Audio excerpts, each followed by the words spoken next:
আজ 21শে জানুয়ারি 2026 কলকাতার শহীদ মিনারে এখানে কলকাতায় নওশাদ সিদ্দিকীর আইএসএফ দলের প্রতিষ্ঠাতা দিবস উপলক্ষে এক মহা সমাবেশ ঘটে এবং সেই সমাবেশ থেকে স্পষ্ট দেখা যাচ্ছে নওশাদ সিদ্দিকীকে দেখতে না পেয়ে তারা কিন্তু রীতিমতো গাছের উপরে উঠে নওশাদ সিদ্দিকীকে দেখার চেষ্টা করে। একেবারে সেই দৃশ্য আপনাদেরকে দেখানোর চেষ্টা করছি কলকাতার শহীদ মিনার থেকে। এবং নওশাদ সিদ্দিকী বারেবার তাদেরকে হাত দেখিয়ে সেখান থেকে সরে যেতে বলে, গাছ থেকে নামার নির্দেশ দেয়, কিন্তু মানুষজন নওশাদ সিদ্দিকীকে দেখার আবেগে তারা রীতিমতো গাছের উপরে উঠে বসে নওশাদ সিদ্দিকীকে দেখার চেষ্টা করে।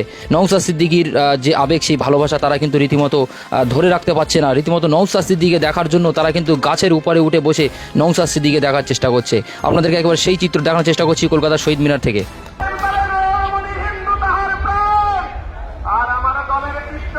আমাদেরকে শিক্ষা দিয়েছে নানা ভাষা, নানা মত, নানা পরিধান, বিবিধের মাঝে কবিতা মহান। আমার ইন্ডিয়ান সেকুলার বলছে এই বাংলার আমার হিন্দু মায়েরা হিন্দু বোনেরা মন্দিরে গিয়ে ক্ষমতা বাজিয়ে পুজো করবে, আমার মুসলমান ভাইরা মাথায় টুপি পরে মসজিদে গিয়ে নামাজ পড়বে, আর আমার মতুয়া ভাইরা তারা ক্ষমতা বাজিয়ে ওড়িশার গুরুদেবের পুজো করবে, আর আমার সাঁওতাল ভাইরা আমার আদিবাসীরা ভাইরা তারা ডঙ্কা বাজিয়ে টুসু পুজো করবে, আর জমি জঙ্গলে অধিকার নিয়ে রাস্তায় থাকবে, আর আমার খ্রিস্টান ভাইরা গির্জায় গিয়ে প্রার্থনা করবে। আমরা এই সম্প্রীতির বাংলা দেখতে চাই।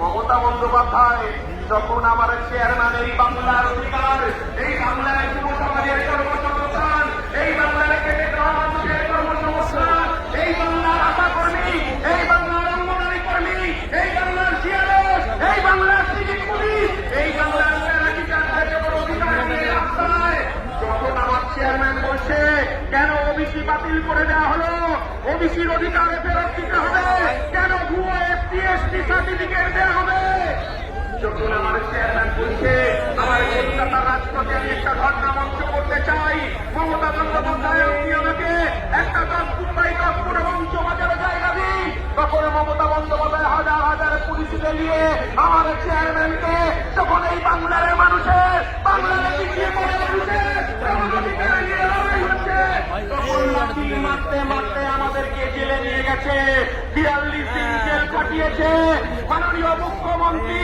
আমার নেতা সিদ্দিকুল্লাহ চৌধুরী নয়, আমার নেতা বাইরের বিশ্বাস নয়, আমরা টাকার কাছে মেরুদণ্ড বিক্রি করতে আসিনি। এই বাংলার পিছিয়ে পড়া, এই বাংলার আদিবাসী, এই বাংলার অধিকার প্রতিষ্ঠা করার লক্ষ্যে